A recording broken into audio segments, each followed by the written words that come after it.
प्यारे सज्जनों, सदगुरु कबीर साहब की एक दोहा है, उस पर हम लोग गहराई चिंतन करें।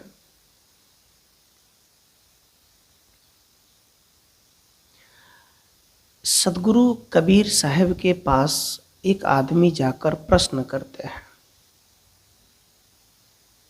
कहे कबीर साहब,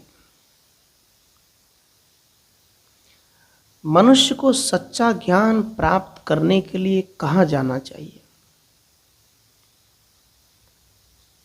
तीर्थ में जाना चाहिए, गंगा स्नान जाना चाहिए, कहीं पूजा में जाना चाहिए, या कहीं मंदिरों में बलि देना चाहिए? क्या करना चाहिए? उस आदमी ने कहा कि दुनिया की भक्ति को देखकर मेरा मन दुखी होता है कि ऐसे कौन से गुरु हैं जिनके पास जाकर मुझे पूर्ण शांति मिलेगी और आत्मज्ञान का बोध होगा। तो इस बात पर सदगुरु कबीर ने उस मनुष्य को बहुत सुंदर ढंग से संतुष्ट किया, समझाया। कहा, देखो बेटा, तुम मेरे पास आए हो, मैं तुम्हें एक सूक्ष्म ज्ञान बता रहा हूं, एक भेद बता रहा हूं, एक रहस्य बता रहा हूं। कबीर साहब ने कहा, अगर है ज्ञान को पाना तो गुरु के शरण जा प्यारे। साहब कहते हैं, तुम कहीं मत जाओ, गंगा स्नान मत जाओ, तीर्थ भी मत जाओ, दुनिया में तुम कहीं भी मत जाओ। तो कहाँ जाओ? जब कहीं भी ना जाऊं तो कहाँ जाऊं? तो कबीर साहब ने कहा, यदि तुम्हें ज्ञान पाना है, वो भी आत्म ज्ञान पाना है, सही बोध पाना है, तो साहब कहते हैं गुरु के शरण जा प्यारे। उन्होंने कहा, बस तुम केवल एक जीता जागता गुरु, बोधवान गुरु, अपने आप में लौटा हुआ गुरु, अपने आप में जगा हुआ गुरु, ऐसे गुरु के पास चला जा। जब ऐसे गुरु के पास जाओगे तो वहीं तुम्हें आत्म का बोध मिलेगा। सदा कंद मूल फल खाने से, जटा सर पे बढ़ाने से कोई मुक्ति को प्राप्त नहीं हुआ।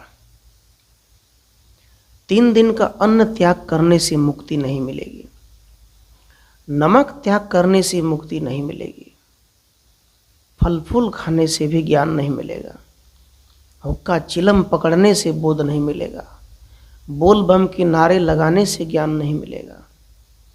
याद रखना, कबीर साहब कहते हैं, शरीर को दुख मत दो। कहते हैं, खुले नैन हंस हंस पहचानो, सुंदर रूप निहारो। आंख न मूंदो, कान न रोधो, काया कष्ट न भारो। वो कहते हैं, इस काया को कष्ट मत दो, इस काया में जो भोजन चाहिए वो देते रहो नियमित टाइम से।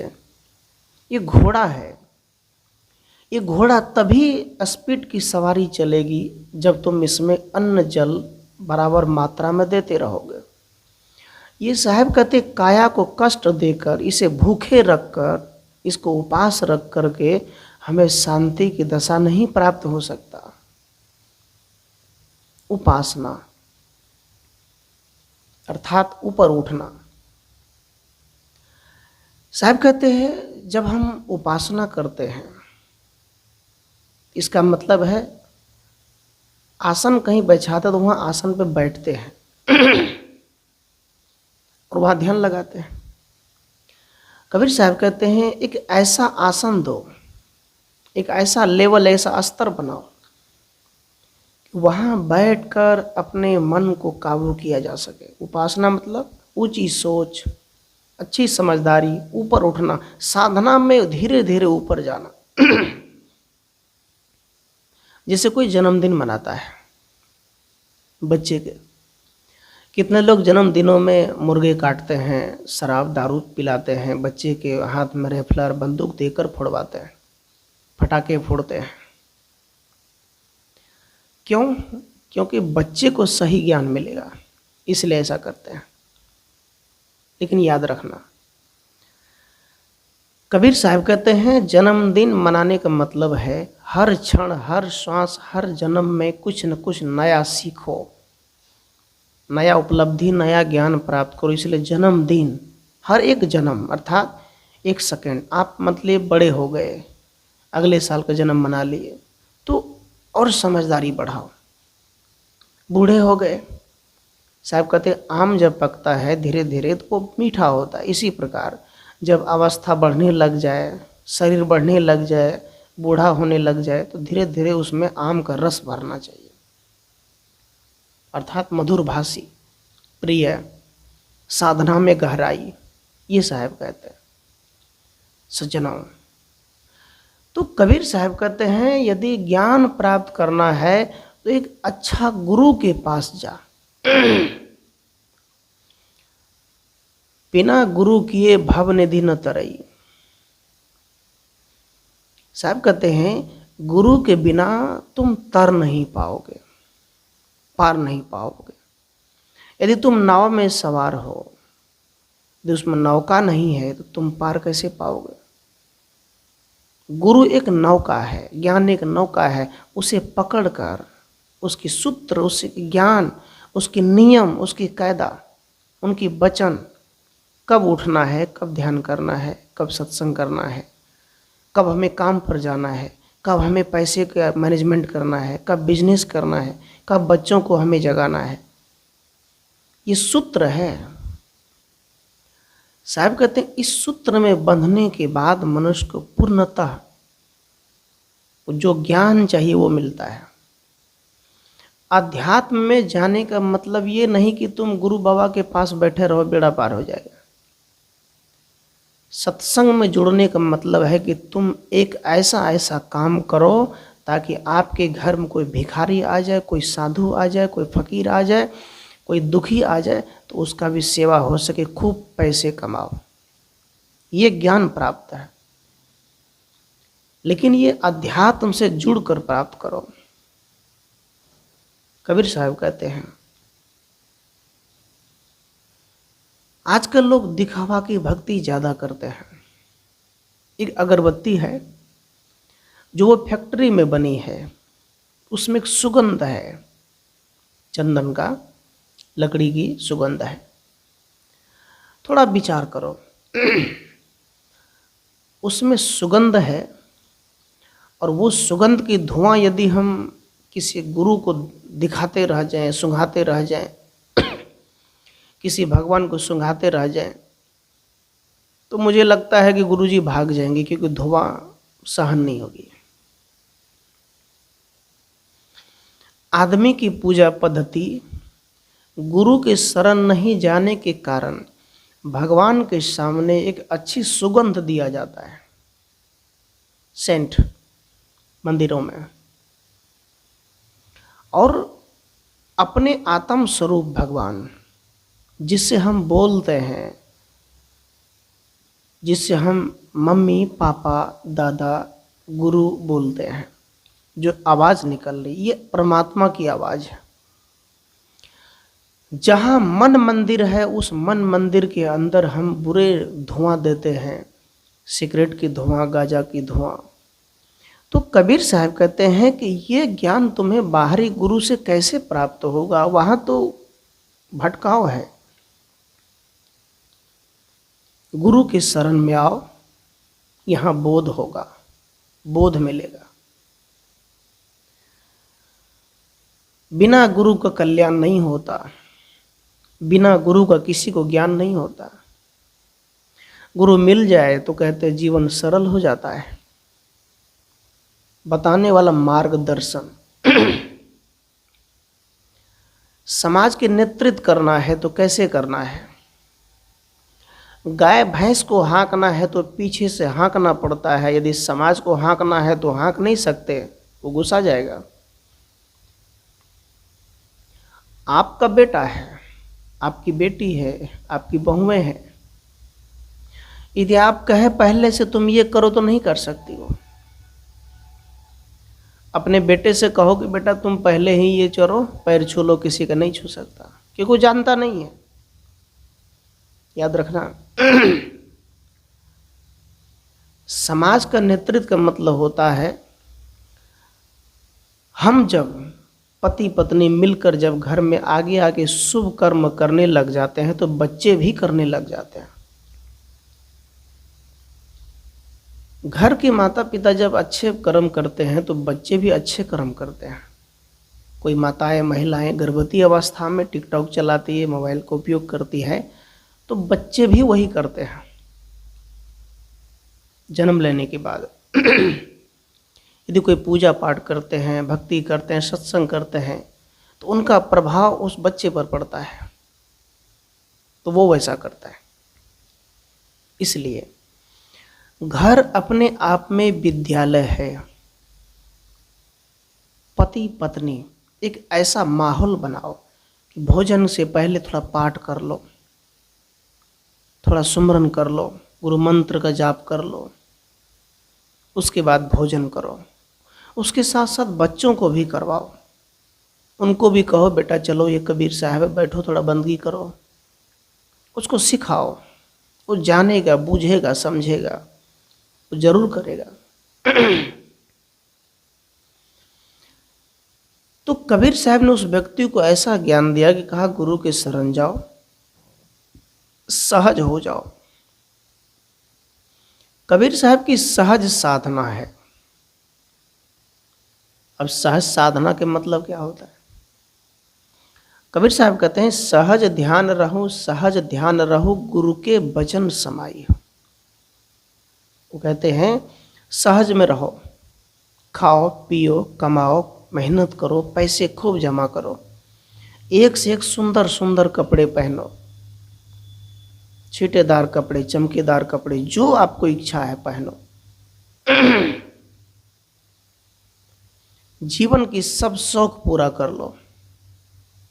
लेकिन एक बात याद रखना, वो कहते गुरु के वचन समाई हो।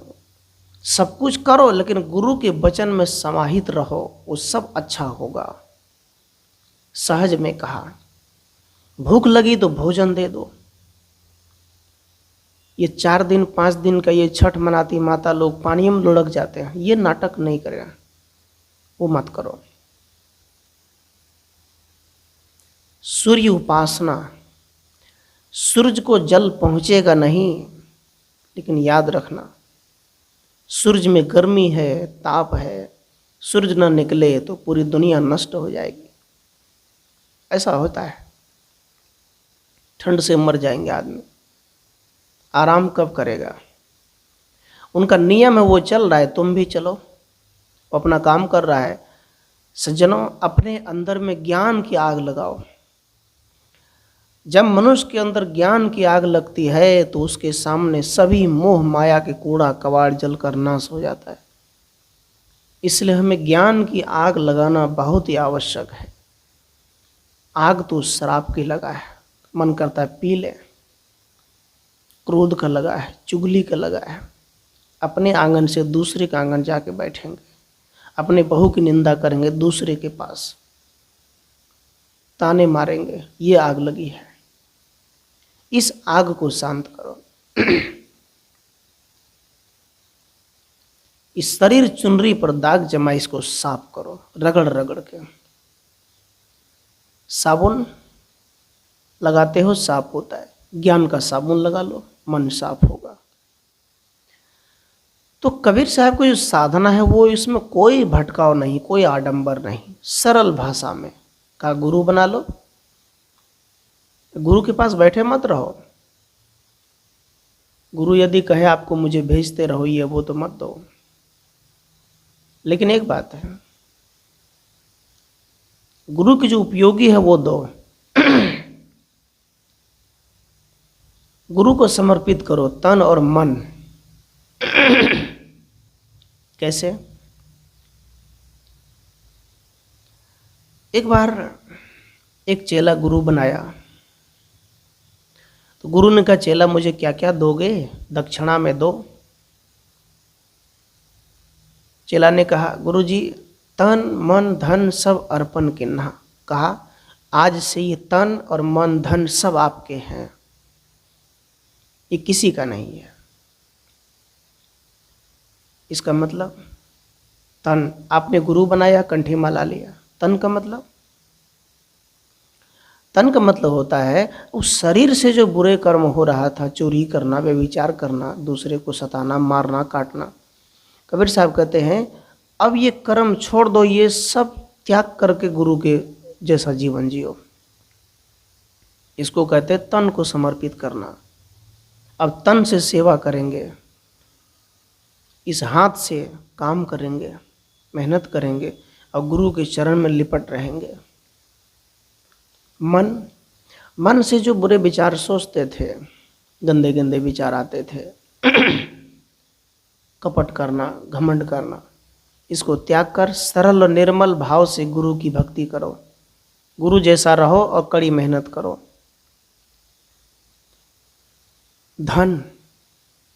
धन का मतलब होता है गुरु को कभी न कभी साल में 6 महीने जब बुलाते हो तो उसे कुछ देते रहो, क्योंकि गुरु का भी जीवन चलता है, गुरु भी आपसे जुड़ा हुआ है। जो बन सके कुछ न कुछ गुरु को दो, सहयोग करो। तो ये बात उनको समझा दिया। एक दिन गुरुजी उनका परीक्षा लेने चला गया कि देखो मेरा चेला ने जितना स्पष्ट से कहा उतना पालन करता है कि नहीं। गुरु कहाँ चले गए? चेला के बाड़ी, जहाँ सब्जी लगाते हैं। गुरु जी उसका धनिया पत्ता तोड़ने लग गए। चेला दौड़ कर गया, कहा गुरु जी रुकिए रुकिए, आप ये गलती मत करो। कहा क्यों? अरे चेला कल ही तो बोला है गुरु जी तन मन धन सब आप ही का है, तो थोड़ा धनिया पत्ता तोड़ने दो मुझे भी तो आश्रम में जरूरी है। तो चेला ने कहा वो तो आपकी दोहा है, मेरा भी तो दोहा सुन लीजिए। तो वो क्या है? कहा तन मन धन सब अर्पण किन्हा, ये आपकी दोहा है, लेकिन मेरा दोहा है धनिया पत्ता के नाम ना लेना। अर्थात तन मन धन सब आपके हैं, लेकिन आप धनिया पत्ता का नाम मत लेना। गुरुजी वापस चले गए।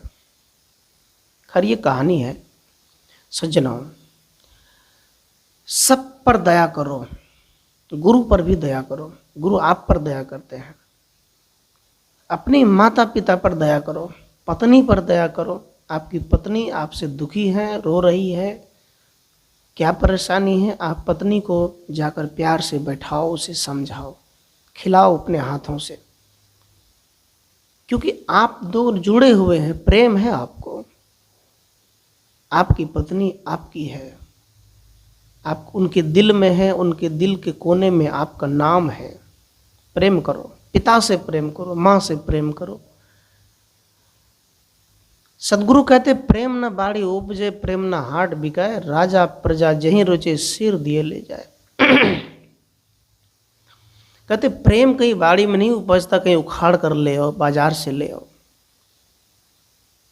हाट भी नहीं बिकता है। राजा प्रजा जहीं रुचे।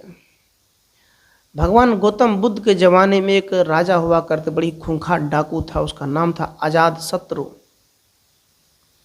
जिन्होंने भगवान गौतम बुद्ध का काफी विरोध किया, काफी परेशान किया। भगवान गौतम बुद्ध के मजाक उड़ाते थे, एक कैसा गुरु है, घर बार छोड़ दिए, भिखारी हो गए, हर जगह उसका मजाक उड़ाते थे। एक बार की बात, इसी तरह होते होते होते एक दिन अचानक क्या हुआ, भगवान बुद्ध से कहा आपने क्या पाया राजपाट त्याग कर? कहा पाया नहीं, खोया। कहा मैंने क्रोध खोया, मैंने कपट खोया, मैंने एक मानवता को पढ़ा, प्रेम को पढ़ा, मैंने एक समाज को एक ऐसी व्यवस्था दी, मैं एक शांति का दूत बना। कहा लेकिन मैं तो आपको विरोध करता हूँ। कहा नहीं, मैं आपसे प्रेम करता हूँ। अजातशत्रु जब दुखी हुआ, परेशान हुआ, तो भगवान बुद्ध के शरण में गया। और एक दिन पता चला कि भगवान बुद्ध के अंदर ऐसी शक्ति है, ऐसी ज्ञान है जो किसी के पास नहीं है। वो अजातशत्रु अपना सिर का मुकुट उतार करके भगवान बुद्ध के चरण में चढ़ा दिया। कहा गुरु जी, मैंने इतने दिनों से आपका अपमान किया, इसलिए आप मुझे क्षमा करें और मुझे शरण में ले लीजिए। भगवान बुद्ध ने तथास्तु भंते कहकर अपने गले लगा लिया। किससे? प्रेम से। घमंड जब टूटता है, अहंकार जब टूटता है, तो प्रेम का जन्म होता है। जब प्रेम का जन्म होता है तो वहाँ परिवार खुशहाल होता है। इसलिए कबीर साहब कहते गुरु से लगन लगाओ। और गुरु से लगन लगाना भी कठिन है। और जब तक लगन नहीं लगेगा तो काज नहीं संभरेगा। नाव वाले से चढ़ो, नाव वाले से लड़ाई करो तो क्या पार हो पाओगे? पार नहीं हो पाओगे। सज्जनों, गुरु हमारे जीवन का किताब है जो हमें पढ़ाता है। इसलिए मैं आप सबके बीच निवेदन किया कि कबीर साहब के पास जो भक्त गए ज्ञान प्राप्त करने के लिए, उनको कबीर साहब ने कैसे समझाया। कहा गुरु के पास आओ, वहाँ सब तीर्थ हो जाएगा। अब बाहर तुम कितने भी पूजा पाठ जब तब करते रह जाओगे, हवन तम करते रह जाओगे, कोई समाधान नहीं मिल सकता। इसलिए गुरु बनाओ, गुरु चुनो, गुरु के घर में बुलाओ, बैठकर कथा कीर्तन कराओ, उनके उपदेश सुनो, उसकी वाणी को सुनो। जब उनकी प्रवचन ज्ञान को सुनोगे तो याद रखना, आपके मस्तिष्क में एक ऐसी ज्योति, ऐसी ज्ञान की धारा प्रभावित होगी। धीरे धीरे भीतर ही भीतर शांति शांति शांति, अपने आप तन और मन शांत हो जाएगा। जो कोई बदलना नहीं चाहता है, गुरु के वचन से वो बदल जाएगा, धीरे धीरे प्रभाव पड़ जाएगा। इसलिए कहा ओम शांति, अर्थात अहम शांति। भीतर शांत करो, अपने आप को शांत करो। बोलो सद्गुरुदेव भगवान की जय।